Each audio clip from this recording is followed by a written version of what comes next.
So ek groet jou in die wonderlike naam van Jesus Christus. Welkom by lesing 4 in ons reeks van die vrug van die Gees hier by Ligpunt se woordskool. In hierdie lesing gaan ons kyk na die 9 eienskappe van die vrug van die Gees volgens Galasiërs 5 vers 22 en ons gaan kyk na die eerste 4 eienskappe. So dit is deel 1 van hierdie 9 eienskappe. Kom ek bid vir ons saam. Vader, ons vra dat U sal kom in die naam van Jesus, Here, en deur U Gees en U woord hierdie lering vir ons sal kom oopmaak. Ons is so afhanklik van U. Here, en help ons om hierdie vrug te eet volgens dit wat U daarmee beplan het. Dankie, Here. Ons loof U en ons prys U in Jesus naam. Amen. So, om net te recap, in die eerste lesings het ons seker gemaak dat ons verstaan dat die bron van die vrugte die Heilige Gees is. Ons is net die boom waaraan die vrugte hang, waaraan dit gedra word, maar die Heilige Gees is die bron waaruit die vrug vloei. En al 9 eienskappe is in hom teenwoordig. En daarom kan ons nie een van hulle uitlaat nie. En daarmee probeer ek nie sê as ons vrug dra, die vrug van die Gees dra, al 9 elke keer teenwoordig moet wees. Een gaan dalk manifesteer, maar die res is steeds teenwoordig, alhoewel dit nie so sterk na vore kom, soos een van die ander vrug dalk nie. Dit werk soos hierdie skyfie hier op die eerste skyfie, hierdie foto van hierdie narkie. Die narkie se skil is aan die buitekant in 'n eenheid, dis een vrug, dit vorm een eenheid in een vrug, maar binne-in is die vrug verskillende skyfies. Jy gaan hulle een eet, alhoewel almal saam een enkele narkie maak. Dit is dieselfde beginsel waarop dit dan funksioneer. En daarom is dit nie opsioneel vir ons as die kinders van die Here om vrug te dra nie. En ons moet dit doen, omdat dit tot verheerliking en getuienis is van God in ons lewens, tot voeding van onsself en van ander. En dan het ons ook gaan kyk in die vorige lesings, dat dit kan manifesteer as ware vrugte, of dit kan vrot of namaaksels wees, wat lyk na ware vrugte, maar dan is dit nie. En daarom het ons sekere toetse in plek, om dit dan te kan identifiseer. So ons weet natuurlik, ons kan hierdie vrug nie dra sonder God nie. En die wonderlike is, hy wil dit nie dra sonder ons nie. God het ons nie nodig om hierdie vrug in die wêreld te dra van die Heilige Gees nie. Maar hy kies om dit te doen. Hy kies om ons so te ontwerp dat ons deel daaraan. Daarom is hierdie vrug van die Gees ons geestelike ingesteldhede, ons attitude, soos ons in Engels sê, wat ons lewenswandel gaan bepaal, en hoe ons dan daarin gaan wandel, volgens Galasiërs 5 vers 16 en 25. Met ander woorde, ons moet dit nie net glo nie, ons moet nie net daarin glo nie, maar ons moet werklik waar daarin wandel. Om dan hierdie lesing te verstaan, moet jy die hele Galasiërs 5 verkieslik gaan lees. En wat belangrik is om hier in gedagte te hou, is dat Paulus nie probeer het om hier 'n absolute lys van net 9 eienskappe van die vrug van die Gees neer te pen nie. Dit was nooit sy bedoeling nie. En dis een van die interpretasiereëls as ons die Bybel interpreteer, dat jy nooit 'n skrif buitekant dit wat die skrywer daarmee bedoel het, kan gaan interpreteer nie. Eerder was dit Paulus se bedoeling om aan te dui vir die Jode, dat die vrug van die Gees nie meer gedra word aan hulle vlees. Met ander woorde, jy sal nie meer aan die vlees herken word, soos wat die Jode was volgens hulle klerestyl, hulle haarstyl, die besnydenis, hulle gewoontes, eetgewoontes ensovoorts nie. Maar na die geestelike vrug wat jy dra, daaraan sal jy herken word as 'n volgeling van Jesus Christus. En dit is dan waarom Paulus hierdie 9 eienskappe neerpen, want hulle is in absolute kontras met dit wat jy nie moet doen nie, volgens die woord van die Here. So ons sien dan as ons die woord van die Here in geheel gaan bestudeer, en dit is ook 'n interpretasiereël wat ons altyd in gedagte moet hou, is dan dat die res van die woord interpreteer die woord. So hierdie skrif in Galasiërs 5 vers 22 kan ons nie buite die konteks nommer 1 van die hoofstuk lees nie, van hoofstuk 5, buite die konteks van die boek Galasiërs of die brief Galasiërs, en dan ook buite die konteks van die res van die woord en dan veral in die Nuwe Testament. Ons moet dit dan definitief in gedagte gaan hou, want dan sal ons sien uit die res van die woord word die eienskappe van die vrug van die Gees op baie plekke herhaal en op sommige plekke word daar dan ander vrug van die Gees ook aangedui. So die volgende wat ek met julle gaan deel is dan net enkele enkele gedagtes oor hierdie eerste 4 karaktereienskappe. Daar is baie meer. My doel met hierdie lesing is om jou nuuskierig te maak en om vir jou net 'n baie eenvoudige basiese grondslag daar te stel, maar daar is soveel wonderlike mooi lering, so hierdie lering is definitief nie absoluut nie, daar is nog baie meer wat ons hieroor kan sê. Elke onderwerp is so groot en ons kan 'n diepte studie van elkeen maak, maar terwille van die tyd en van wat ons probeer bereik het hierdie jaar by die woordskool en die konteks van alles wat ons gedoen het, gaan ek dan net kortliks verwys na elkeen van die karaktereienskappe. So die eerste karaktereienskap wat Paulus dan hier lys in Galasiërs 5 vers 22 is die liefde.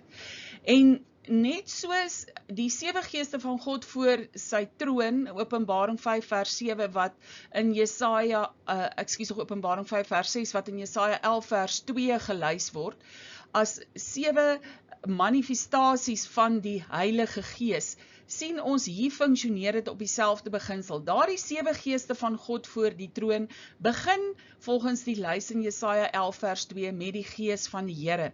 En dit lys dan verder 6 ander individuele manifestasies, die Gees van krag, die ensovoorts.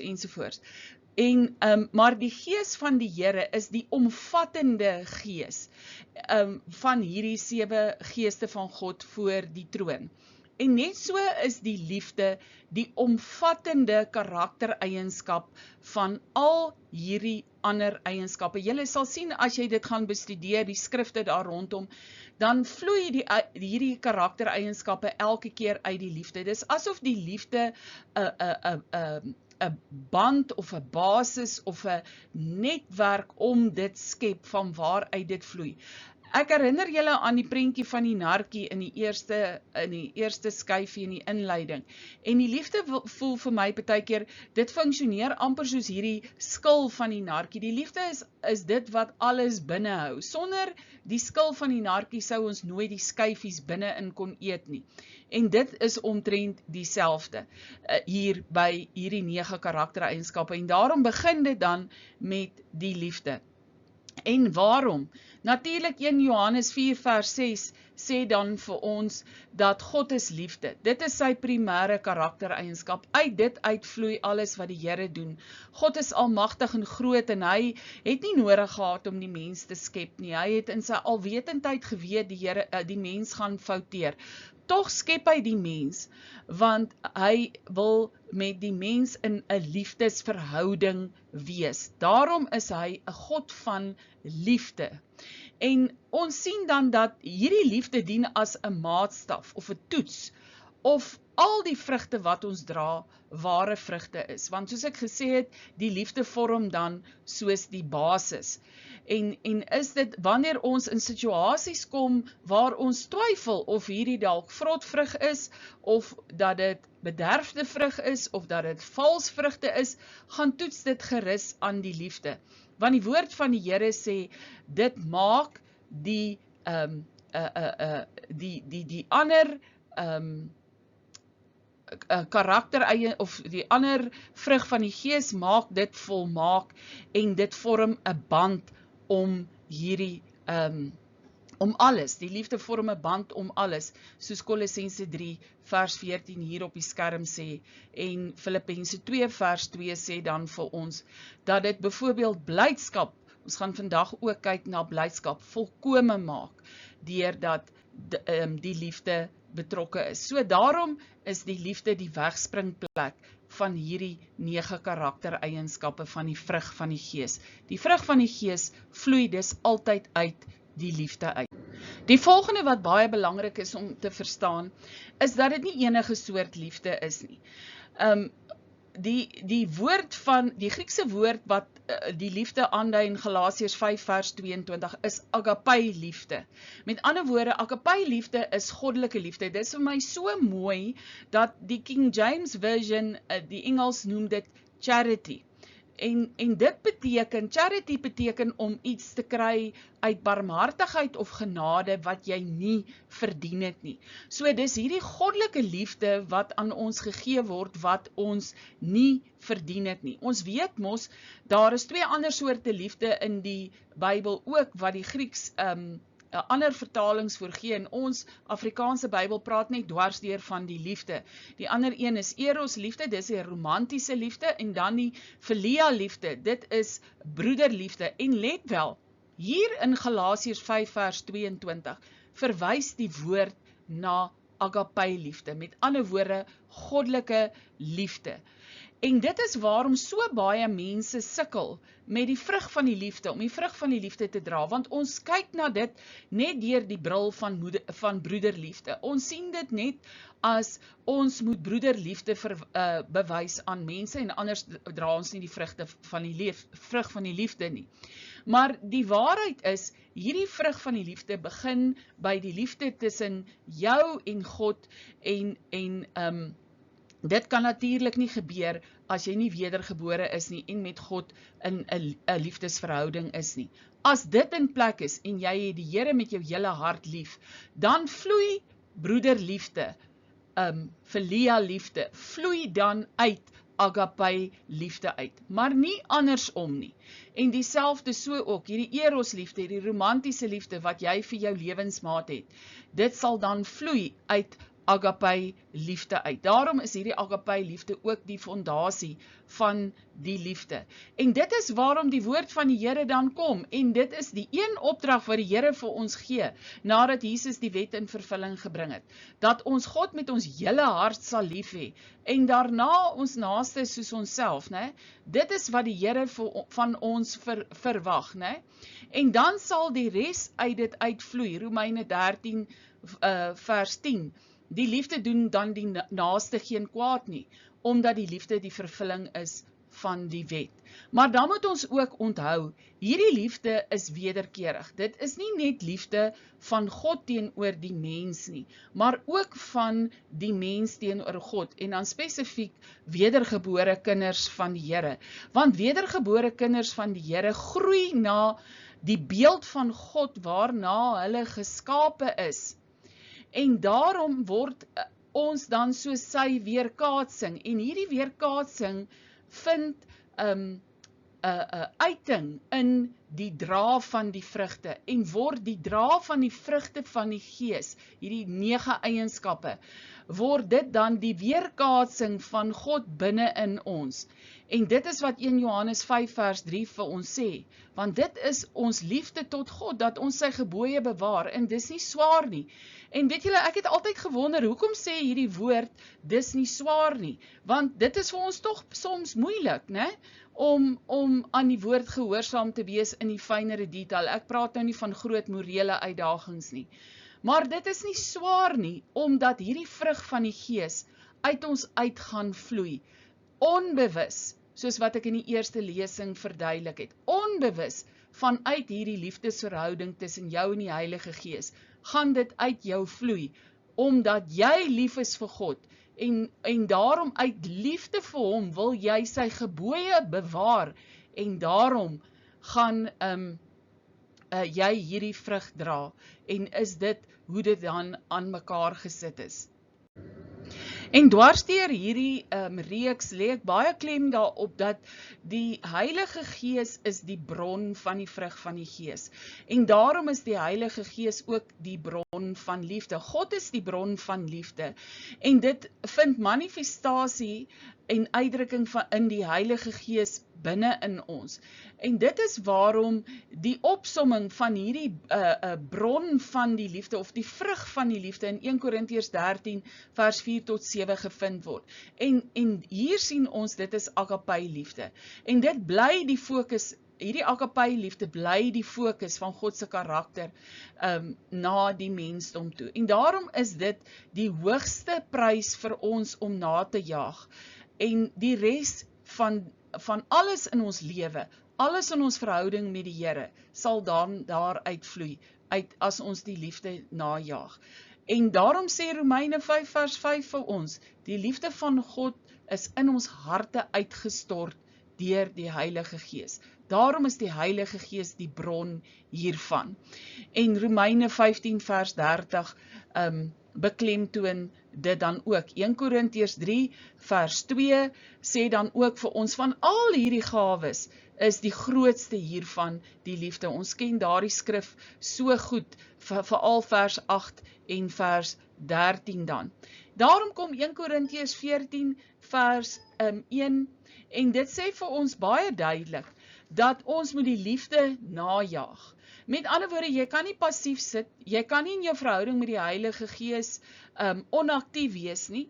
Jy moet hierdie liefde najaag. Dit is 'n doelbewuste aksie. En dit is nie werke van die geloof om jou te red nie. Dis werke in 'n liefdesverhouding. Dis soos 'n verhouding tussen twee mense wat mekaar liefhet. Daardie twee mense gaan tog nie niks vir mekaar doen nie. Inteendeel, hulle gaan alles vir mekaar doen wat hulle weet die ander persoon gelukkig maak, bly maak, omdat hulle lief is vir daardie persoon. Daarom sê 1 Korintiërs 14 vers 1 vir ons, beywer julle met die oog op hierdie geestelike gawes waarvan die liefde dan die grootste is. En dan kom 1 Korintiërs 16 vers 14 hier heel onder op die skermpie en dit sê dan vir ons, daarom moet alles in liefde geskied, alles wat ons doen. En ons kan dit ook hier interpreteer in terme van die vrug van die Gees, die res van die vrug van die Gees, alles wat ons doen, al die vrug wat ons moet dra, kom uit die liefde uit. Dis baie interessant, as ons elkeen van die vrugte hieraan gaan toets, neem byvoorbeeld selfbeheersing, en gaan toets die vrug van selfbeheersing aan die liefde, en jy gaan baie interessante antwoorde daaruit kry. Die vierde punt wat vir my belangrik was onder die liefde, is dat dit die kenmerk is van disippelskap. Johannes 13 vers 35 sê, hieraan word ons herken as Jesus se disippels, as ons liefde onder mekaar het. En 1 Johannes 4 vers 7 sê vir ons, hy wat nie lief het nie, het God nie geken nie. So, die liefde is 'n openbaring, dit dra die vrug van die Gees, dat ons Jesus se liefde, dat ons Jesus se disippels is, en dat ons God die Vader waarlik ken. Ons is nie net in godsdiens nie, ons ken hom waarlik. So daarom is dit, die liefde, 'n kenmerk, en soos wat ons gesê het in die begin, die vrug van die Gees is ook daar as getuienis vir die wêreld, en hier manifesteer dit baie duidelik. Punt 5 is, vir die vrug van die Gees moet jy in liefde gewortel en gegrond wees. Indien jy nie in die liefde gewortel en gegrond is nie, gaan jy nie die vrug van die Gees kan dra nie. Die liefde is soos die wortelstelsel wat in die grond ingaan van daai boom, en dan daardie hele stelsel binne in 'n boom op deur sy takke, in sy stam, tot by die fynste puntjies van die blare. Ons kan dit amper vergelyk met die bloedvatstelsel in 'n mens se liggaam. So het bome ook so 'n bloedvatstelsel, alhoewel daar nou nie bloed in hulle are is nie, maar vloeistof en voedingsstowwe, water ensovoorts, is die liefde daar die wortel waarin jy gegrond moet wees. Efesiërs 3 vers 17 sê dit vir ons so duidelik. En weet julle, gaan toets jouself. As jy nie in die liefde gewortel en gegrond is nie, kry jy nie die vrug van die Gees gedra nie. Sonder die liefde is dit vir jou onmoontlik. Dit is jou onmoontlik om byvoorbeeld geduldig te wees. Dit is jou onmoontlik om vriendelik te wees, as jy nie in die liefde gewortel en gegrond is nie. En partykeer, as jy werklik waar met 'n spesifieke vrug sukkel of worstel in jou lewe, kom ons vat sommer geduld as 'n voorbeeld. Gaan terug en vra vir jouself, is ek in hierdie area gegrond in die liefde? Sê nou maar byvoorbeeld, jy hou skool, en jy het glad nie geduld met die kinders nie. Maar eintlik wou jy nooit skool gehou het nie. Jy wou eintlik heeltemal 'n ander beroep volg het, maar jy is nie toegelaat om dit te doen nie. Dan kastei jy jouself die heeltyd dat jy nie geduld het met die kinders nie. Maar waarom nie? Hierdie geduld van jou dra nie, is 'n vrug wat jy nie dra nie, want dis nie gewortel en gegrond in die liefde nie. En die liefde van God maak dat hy ons individueel skape, uniek met ons eienskappe, en God skape jou om spesifieke goed in hierdie lewe te doen. Ons gaan die laaste onder lankmoedigheid, die laaste karaktereienskap, gaan ons kyk na jou roeping, en dis dalk nie jou roeping nie. En as jy God met jou hele hart lief het, gaan jy in jou roeping volg. Dis sommer net 'n illustrasie, sodat jy kan sien hoe funksioneer dit, dat jy kan gaan toets, is jy in die liefde gewortel en gegrond. Die volgende punt onder punt 6 is die liefde, hierdie vrug van die liefde stig. Dit voed, dit breek nie af nie. Ook nie vir die persoon wat dit bewys nie. Dis baie belangrik dat ons dit moet verstaan, 1 Korintiërs 8 vers 1. Want baie keer wat met ons gebeur is, ons bewys liefde aan mense omdat ons geestelik en moreel verplig voel, ons is goeie kinders van die Here en ons probeer die regte ding doen, maar dit doen ons hier binne skade. Dit breek jou af, dit stig jou nie. Dan is jy nie in ware liefde nie. Hierdie vrug wat gedra word, sal altyd die persoon wat dit dra voed, eerste, soos wat ek in die vorige lesings vir julle verduidelik het, en daarna die wat van sy vrug gaan eet. So dis baie belangrik om 'n valse vrug van die liefde aan te herken. Dit voed beide die persoon wat dit dra, as ook die rondom hom aan wie hy die liefde bewys.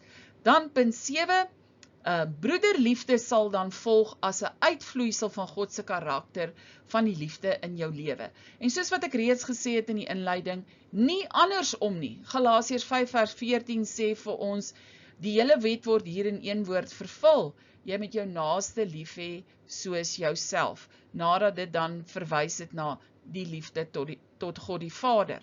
So, as jou liefde tot God die Vader in plek is, as dit die bron is, wat die Vader deur die Heilige Gees uitstort, dan sal broederliefde uit dit vloei van self as 'n uitvloeisel daarin. So as jy sukkel om die vrug van broederliefde te dra, weer eens, gaan toets jouself daaraan, is jy gewortel en gegrond in die liefde van God. Met ander woorde, is daar 'n liefdesverhouding tussen jou en God die Vader. Punt 8 onder die liefde wat vir my uitgestaan het is, jy moet in dit wandel of leef. Weereens help dit nie, ons het net 'n bedoeling, of ons het 'n idee, of ons neem die filosofie van die liefde aan nie, dit is 'n gedagte in ons koppe nie, dit moet 'n uitkoms van jou keuse wees. Efesiërs 5 vers 2 sê vir ons wandel in die liefde, en ons weet natuurlik as jy die hele Galasiërs 5 gelees het, dit sê vir ons jy moet wandel in die vrug van die Gees, né? So hier sê Efesiërs 5 vers 2 vir ons baie duidelik, dit moet sigbaar in jou lewe wees, dit moet manifesteer, jy moet wandel daarin. Dit help nie jy loop die heel dag met 'n lang gesig rond nie, jy's nors, jy's kwaad, jy's aggressief teenoor almal, en dan het jy nou maar net 'n verskoning en jy sê, ag, dis nou maar hoe ek is. Julle weet, ek is nou maar so 'n ongeduldige persoon, maar ek het liefde in my hart. Dit gaan nie werk nie. Dit is nie 'n ware vrug van die liefde nie. 2 Johannes 1 vers 16 sê vir ons, en dit is die liefde, dat ons wandel volgens sy gebooie. Met ander woorde, jy moet dit doen. Dit moet sigbaar wees in jou lewe. Ons verval as Christene baie maklik in 'n filosofie van die liefde. Ons glo daarin, maar ons wandel nie daarin nie, en dan regverdig ons onsself. En dan die laaste punt wat vir my ook uitgestaan het, is nommer 9. Dis vir my 'n troos om te weet, die vrug binne in ons is volkome. Met ander woorde, die vrug van die Heilige Gees. Die Heilige Gees binne in ons is volkome. Maar jou vermoë om dit te dra, groei en dit ontwikkel. So daai boompie van ons, wat die vrug van die liefde dra, dit is nie van die begin af perfek daar nie. Dit groei en dit ontwikkel. En ek wil julle bemoedig daarmee, want nie een van ons is op die plek waar ons perfekte vrug van die liefde dra nie. Dit is net onmoontlik, dis net die Here Jesus wat dit perfek kon gedoen het, want ons ou gebroke vlees kom staan altyd in die pad. En die woord daar in 2 Tessalonisense 1 vers 3 sê vir ons baie duidelik dat dit toeneem hierdie wederkerige liefde en dat dit groter word. En mag dit so wees in elkeen van ons se lewens. Mag hierdie paar punte oor die liefde julle motiveer om nog meer daar te gaan lees. Weereens wil ek dit beklemtoon, daar is soveel meer oor hierdie gawe of hierdie vrug van die liefde, want die liefde is God se primêre karaktereienskap. As ek dit so kan noem, as ek sê primêr, dan sê ek dit in aanhalingstekens. En omdat dit God se karaktereienskap is God te groot en te wyd vir ons almal om te verstaan. En ons het die openbaring van die skrif, wat ons help daarmee, en ons het 'n pad wat ons met die Heilige Gees loop, so daar is soveel meer om daaroor te leer en te weet. Maar vir nou is dit oor die liefde dan dit wat vir my uitgestaan het, as dit kom by die dra van die vrug van die liefde. Dan die tweede vrug van die Gees waarna ons kyk is blydskap of vreugde. Party vertalings in Afrikaans noem dit blydskap, ander praat van vreugde. Die Engels praat van joy en dis natuurlik die bekende uitdrukking the joy of the Lord. Ons kry dit deesdae op allerlei koffiebekertjies en Christelike voorwerpe wat ons koop. Pragtig die joy van die Here. Maar hier moet ons baie mooi duidelik verstaan dat die vreugde van die Here, of vreugde of blydskap, is die realiteit van wie God is. Dis die realiteit van sy beloftes wat hy vir ons gee, dat hy vir ons sal voorsien, dat hy met ons is in alles wat ons doen. Met ander woorde, die vreugde of blydskap is 'n persoon van die Heilige Gees en nie net 'n gevoel nie. Iemand het in Engels gesê, joy is a person, not a feeling. En dit verduidelik dit vir my so mooi.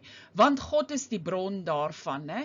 En daardeur, deur hierdie vreugde, deur hierdie blydskap, laat hy ons deel in sy goddelike natuur. 2 Petrus 1 vers 3 tot 4 sê vir ons, die Here wil hê ons moet deel in sy goddelike natuur. Met ander woorde, hierdie blydskap van die Here is baie meer as net 'n gevoel of 'n belewenis of 'n emosie. En Hebreërs 1 vers 9 sê vir ons so mooi, dat die Here het die Here Jesus gesalf, en hierdie vreugde is in die Here Jesus gedeponeer, die vreugde van God, en deur wedergeboorte, deur die Heilige Gees, woon dit dan binne in ons. En dan sien ons ook, Lukas 10:21 verduidelik vir ons mooi, dat ons dan in die Gees verheug, want hierdie hierdie vreugde, hierdie blydskap funksioneer dan in ons gees en nie noodwendig in ons vlees nie. So ons het dan gesien, as vreugde dan daarin lê om bewus te wees van wat God vir ons gedoen het, van sy beloftes, en dit, dat ons in die realiteit daarvan leef, dan is dit 'n bewustheid om te weet dat hy sy genade aan ons uitgestort het en sy barmhartigheid in ons lewens.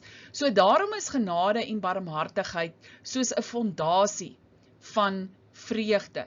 Nou, die Griekse woord kara, en ek spreek dit nou dalk nie reg uit nie, Galasiërs 5, wat in Galasiërs 5 vers 22 gebruik word vir vreugde, beteken 'n innerlike blydskap van die hart, 'n volheid of 'n kalm vervulling. In Engels sê hulle 'n calm delight, né? So dit is verwant aan die woord vir genade in die Bybel wat charis is. So ons sien die basis van hierdie twee woorde, die basis van genade en die basis van die Griekse woord chara is dieselfde. En daarom is vreugde te vind in God se genade, in sy barmhartigheid. So jou bewustheid daarvan gee vir jou 'n vreugde, omdat jy dankbaar is vir hierdie genade. En daarom is iemand het gesê, joy is an attitude of gratitude. En daarom is ons vreugde, ons dankbaarheid vir genade. As jy nie dankbaar is nie, gaan jy sukkel om die vrug van vreugde te dra. En die wonderlike daarvan is, as jy verstaan dat jou vreugde lê in God se genade wat hy vir jou geskenk het, dan sal jy blydskap en vrede hê in alle omstandighede, want jy gaan jou vreugde vind in wie God in sy karakter van genade is. Daarom sal jy sien, joy of vreugde, vergewe my as ek so nou en dan die Engelse woord laat inglip, is nooit te vind saam met selfveroordeling, saam met skuldgevoelens nie. Want joy en condemnation loop nie saam nie. Want condemnation is veroordeling. Condemnation beteken jy kry nie genade nie, jy gaan jou eie straf moet dra. En die teendeel is waar, ons het vreugde, want God het vir ons hierdie straf, die Here Jesus het vir ons hierdie straf kom dra in ons plek. God het sy seun vir ons gegee daarvoor. So daarom sê die woord van die Here vir ons, verbly julle altyd in die Here. Ek herhaal, verbly julle, want hierdie genade gaan nie weg nie. Dit is vir altyd daar. En dit kom leef in ons na wedergeboorte. Romeine 14 vers 7 is hierdie blydskap in die Heilige Gees. Dit is, God se genade stop nie aan die kruis nie. God se genade stop nie nadat die Here Jesus vir ons die prys betaal het nie. God se genade beteken nie net ons gaan nie meer hel toe nie en ons gaan nou hemel toe. Nee, God se genade beteken ook dat ons in geregtigheid gebring is vir hom en nou kan ons in 'n verhouding met God die Vader wees deur die werking van die Heilige Gees binne in ons. En daarom is hierdie blydskap in die Heilige Gees. En dit is waarom Nehemia 8 vers 11 dan sê, wees nie bedroef nie, want die blydskap van die Here, dit is julle beskutting. In Engels is dit die vertaling, the joy of the Lord is your strength. En dit is hoekom dit vir my die eerste keer in my lewe sin maak. Waarom die joy of the Lord our strength is, want baie keer is dit vir ons baie moeilik om in moeilike omstandighede vreugde te vind in die Here. Met ander woorde, ons vind nie ons vreugde in die omstandighede nie. Ons vind ons vreugde in God se karakter. Om dit vir jou te illustreer op die mees ekstreme manier. Hoe vind jy vreugde wanneer jy 'n geliefde aan die dood afstaan, wat byvoorbeeld nou net gesterf het aan kanker en 'n vreeslike lyding gehad het? So jy gaan nie jou vreugde vind in die siekte van kanker en die verlies van 'n geliefde nie. Jy vind jou vreugde in die barmhartigheid van God, dat daardie lewe nie verlore is nie. Daardie lewe is nie verwoes deur die siekte nie. Nee, daardie lewe, daardie liggaam wat verwoes is deur die siekte, dra die gees en die siel van 'n mens wat God kom red het, en is daar 'n vooruitsig dat jy eendag weer hierdie persoon in die hemele gaan sien. En dit is waarom ons dan ten spyte van soveel moeilike omstandighede steeds ons kan verbly in die Here, soos Filippense 4 vers 4 dan vir ons sê. So ons kan dan gaan kyk na 'n paar punte wat vreugde nie is nie. So vreugde is dus nie eerstens nie bloot net geluk nie, of happiness, soos wat hulle sê, geluk of plesier, of oppervlakkige blydskap nie. Dit is 'n wanpersepsie wat ons baie keer het, dat vreugde of blydskap in die Here is geluk, is happiness. Want happiness of geluk lê in jou sielsposisie, waar die vreugde van die Here lê in jou geesposisie, want dit is waar jy en die Heilige Gees met mekaar dan in kontak is. Die tweede punt is dan, vreugde is nie afhanklik van jou omstandighede nie, né? Terwyl geluk of happiness, ek het nou die Engelse woord hier gebruik, want dit illustreer dit vir ons ook beter, word deur omstandighede bepaal. So geluk is afhanklik van 'n eksterne omgewing, maar vreugde is afhanklik van jou innerlike geestelike posisie, waar jy die Heilige Gees aan die Heilige Gees gekoppel is deur wedergeboorte, omdat hy nou binne in jou woon. Gekoppel is eintlik die verkeerde woord, maar net terwille van die illustrasie. So, omdat ons dan in verhouding is met die Heilige Gees as 'n persoon, is vreugde nie afhanklik van ons omstandighede nie, want die persoon van die Heilige Gees is binne in ons. Julle weet, in Engels kom die woord happiness van that what happened. Met ander woorde, happiness is wat gebeur het. Happiness, what happened. En daarom is happiness gekoppel aan die eksterne omgewing, maar vreugde of joy is gekoppel aan jou innerlike, geestelike posisie. Punt 3 is dan, vreugde is nie gewortel in 'n emosie nie, maar gewortel in dit waarop jy fokus. So, as jy fokus op jou geestelike posisie, gaan jy baie vreugde hê, maar as jy fokus op jou vlees en op die eksterne omstandighede rondom jou, gaan jy sukkel en om die vreugde van die Here te hê. Dus moet jou fokus in alle omstandighede wees op wie die Here is. Dan sal jy dankbaar wees vir sy genade, en dit verduidelik vir ons waarom Jakobus 1 vers 2 vir ons sê, ag dit loutere vreugde my broeders, wanneer julle in alle versoekinge val, omdat julle weet dat die beproewinge van julle geloof lydsaamheid bewerk, en so gaan hy dan nou aan. Dan punt 4, vreugde is gebaseer op die wortel van die persoon van die Heilige Gees, en is daarom nie gekoppel aan uitslaa of uitkomste, wat noodwendig nie positief gaan wees nie. So geluk daarenteen vereis 'n positiewe uitkoms. Geluk vereis, jy moet die toets deurkom, jy moet slaag. Maar vreugde is gekoppel aan die persoon van die Heilige Gees. So irrelevant wat die uitkoms van 'n situasie is, jou vreugde bly stabiel in die Here. Punt 5 onder wat vreugde nie is nie is, vreugde word deur die diepte van jou verhouding met die Heilige Gees bepaal, terwyl geluk deur die vlak van jou satisfaksie of plesier bepaal word. Dis of goed of sleg is, jou vreugde in die Here bly as jy 'n diep verhouding met die Heilige Gees het. Maar ons weet natuurlik dat die vlak van jou satisfaksie of plesier wissel. En om vir julle dit te illustreer, julle weet, ons vrouens, baie keer begeer jy met jou hele hart 'n pragtige nuwe mooi handsak of 'n paar skoene, en hulle gee jou vreeslik vreugde as jy hulle gekoop het, en baie geluk, jy's baie gelukkig, jy's happy met jou inkopie, en na rukkie dan druk daai skoene jou, of die handsak se knippie werk nie, of jy kom agter die handsak se sakkies aan die binnekant funksioneer nou nie soos wat jy gedink het nie, dan is al jou happiness weg. Die oomblik toe jou satisfaksie of jou plesier wat jy uit hierdie voorwerp gekry het, weggaan, toe is jou vreugde ook weg.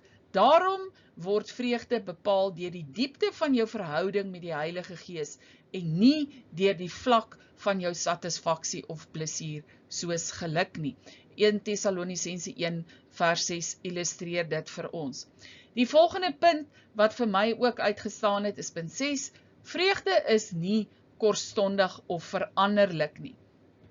Terwyl geluk, weet ons, is kortstondig. Dis onstabiel en dit is veranderlik. Die een oomblik is jy gelukkig saam met iemand, die volgende oomblik nie. Die een oomblik is jy gelukkig, want dit het gereën dalk, as jy in die boerdery is, 2-3 weke later is dit weer droog, die reën bly weg, dan is jy weer ongelukkig.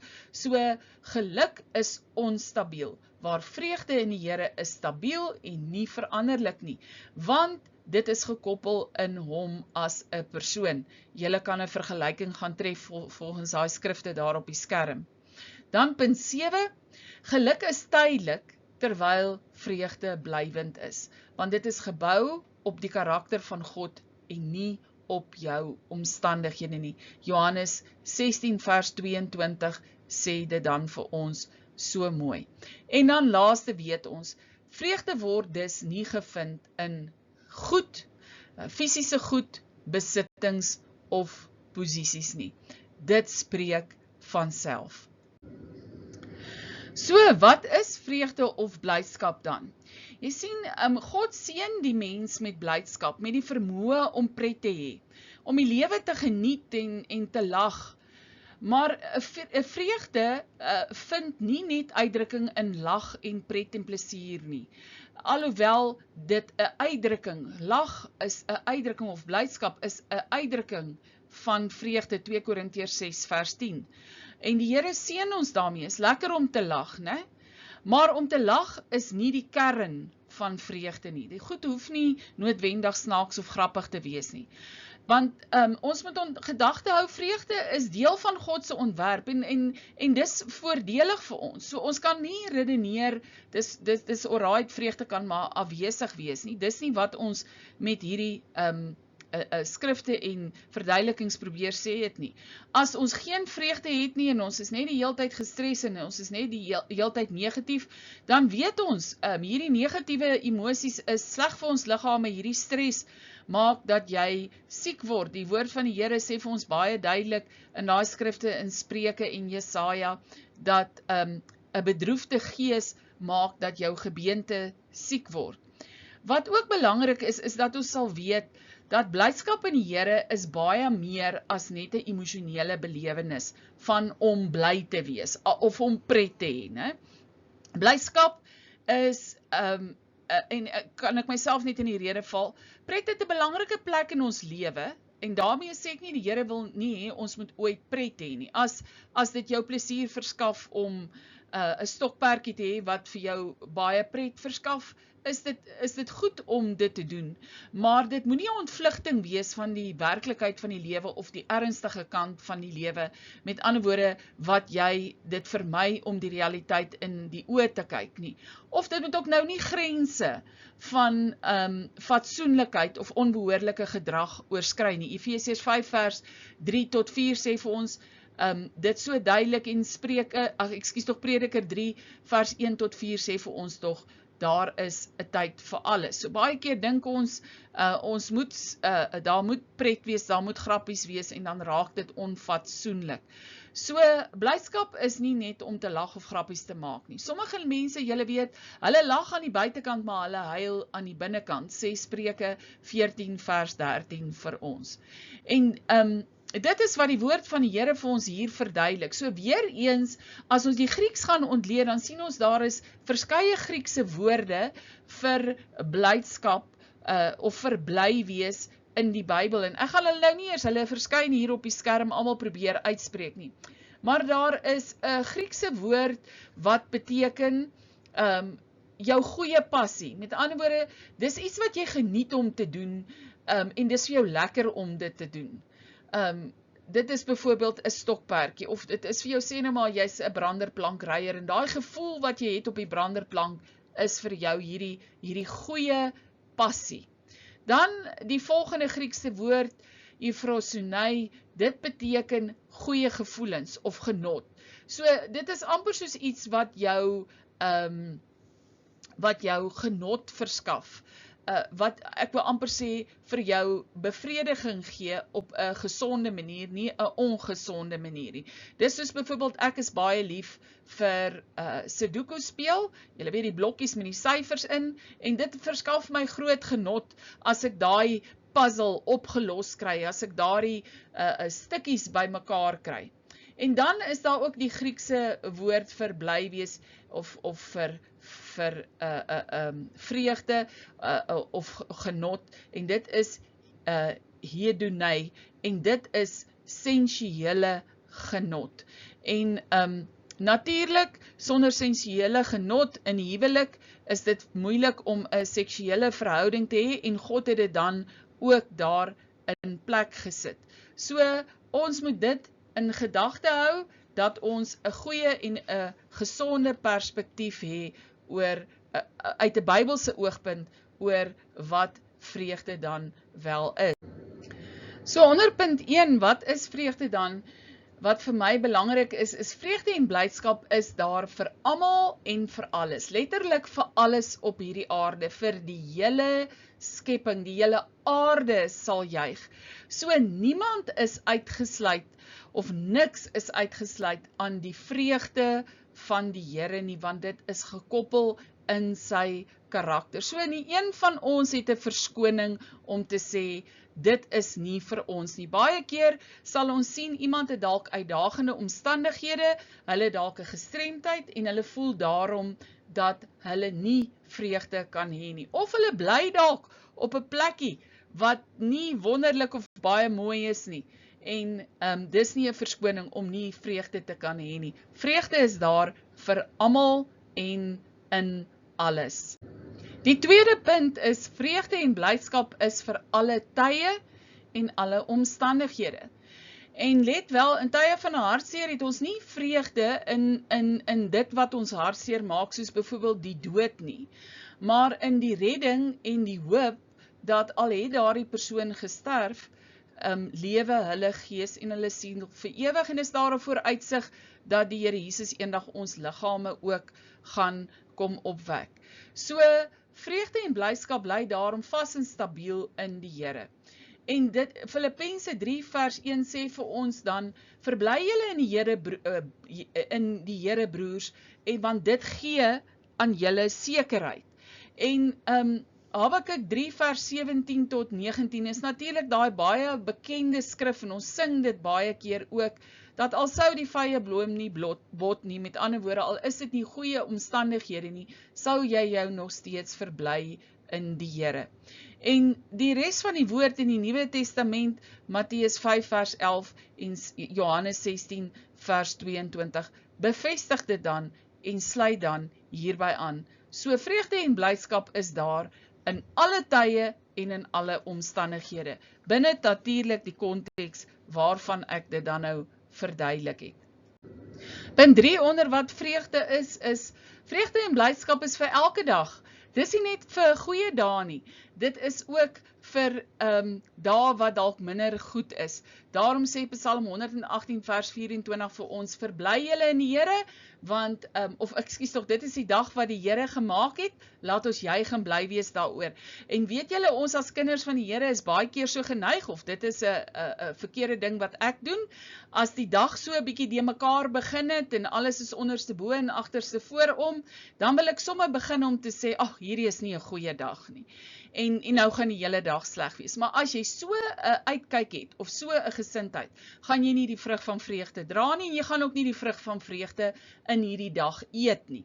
So vreugde en blydskap is daar vir elke dag. As jy dan fokus op die Heilige Gees binne in jou, sal die Heilige Gees vir jou wys hoe hy hierdie omstandighede kom herstel en omdraai en hierdie dag goed maak. Punt 4 is, vreugde is ook dit waarmee ons ingaan voor sy altaar, sê Psalm 43 vers 4 vir ons. Met ander woorde, in sy teenwoordigheid, in die konteks van die Nuwe Testament, waar ons as wedergebore kinders, deur die werking van die Heilige Gees binne in ons, in die teenwoordigheid van God die Vader, dan kan ingaan voor sy genadetroon. En hier wil ek vir julle tog daarop let. Ek sê nie hiermee dat ons net met vreugde van die Here in die teenwoordigheid van die Here kan ingaan nie. Soms gaan ons stikkend en gebroke en baie hartseer in die teenwoordigheid van die Here in. En dan tel die Here ons op, hy troos ons, hy genees ons, hy gee vir ons nuwe perspektief. So dis nie dat ons net opgewonde en vreugdevol in die Here, in die teenwoordigheid van die Here mag ingaan nie. Maar ons moet verstaan, dat wanneer ons gebroke en hartseer in die teenwoordigheid van die Here ingaan, dan vind ons genesing en herstel. Wanneer ons egter met vreugde van die Here in sy teenwoordigheid ingaan, dan beleef ons hoe ons bekragtig word, hoe die Here ons oprig en ons sterk maak om dit te doen wat ons moet doen. En dis die verskil van hierdie twee situasies, want soms verval ons in 'n gewoonte om net met ons klagtes en ons ellende en ons gebrokenheid in die teenwoordigheid van die Here in te gaan. Ons vergeet, ons moet elke nou en dan, of nie elke nou en dan nie, eerder meer as minder, met vreugde en joy in die teenwoordigheid van die Here ingaan en hom net celebrate en hom net loof en prys. En dan gaan ons vind hoe die Here ons aanraak en hoe hy ons verander. En dis waar ons dan ook baie keer 'n nuwe insig kry, 'n nuwe revelation kry oor hoe om sekere sake in die lewe wat vir ons 'n uitdaging is te hanteer, sonder dat ons daarop gefokus het, kom die Here en hy raak ons dan net aan. Punt 5 is vreugde laat ons ook nou al in die hemelse deel. Jy sien, ons moet bewus wees daarvan dat in die hemele voor die troon van God gaan dit nie 'n geween en 'n geknars van tande wees en 'n gehuil en 'n morbiede spilletjie nie. Dis hoe die hel gaan lyk. En voor die troon van God in die hemele gaan ons jubel en juig, ons gaan hom aanbid, ons gaan in verwondering wees oor wie hy is. So vreugde is definitief 'n belewenis, 'n element wat daar teenwoordig gaan wees. En wanneer ons nou al hier in hierdie vreugde in deel, dan deel ons aan iets wat in die ewigheid is. En ons kan nou al iets beleef van sy teenwoordigheid in die hemele, waarvan Openbaring 19 vers 1 tot 7 praat.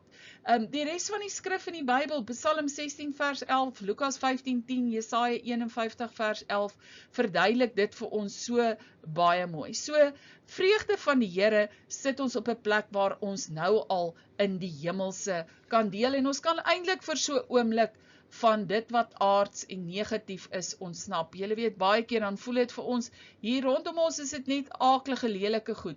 En wanneer ons dan in aanbidding gaan, en ons het die vreugde van die Here, maak nie saak of dit aanbidding is, of in enige oomblik van die dag, dan beleef ons iets van die hemelse, en bemoedig ons, dat dit is waarheen ons op pad is. En dis hoe hierdie vrug van vreugde, hierdie vrug van die Gees van vreugde, ons dan geestelik voed.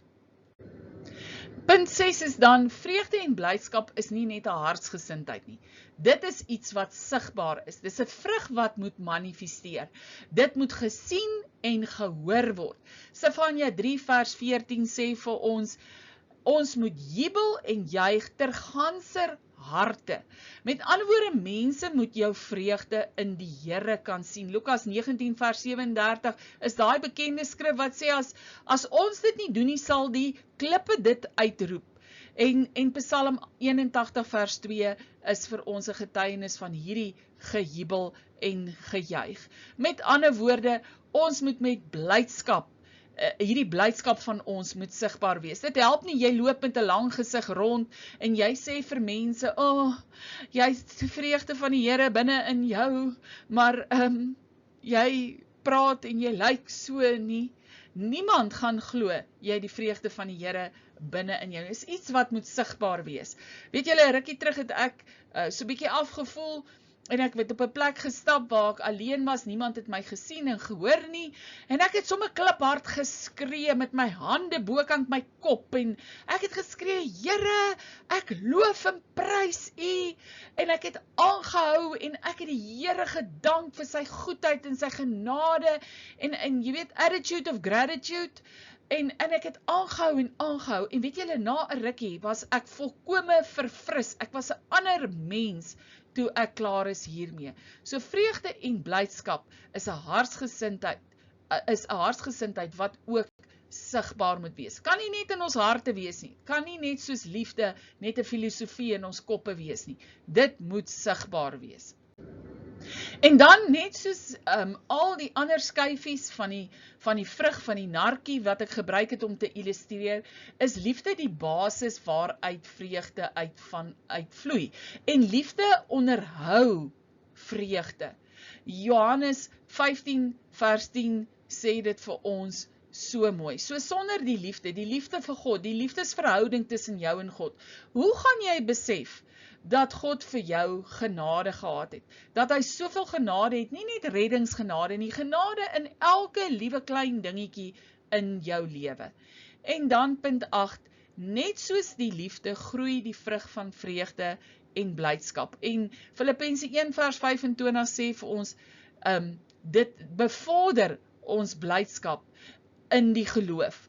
En hierdie geloof is die geloof dat God vir ons hierdie barmhartigheid uitgestort het, dat alles wat hy in sy woord sê, die waarheid is. Hierdie geloof in sy seun, wat vir ons die prys betaal het, sodat ons met hom in 'n verhouding kan wees. So dit is min of meer wat ek te sê het dan oor die gawe van, of die vrug van vreugde en blydskap. Maar net soos met die ander, is daar soveel meer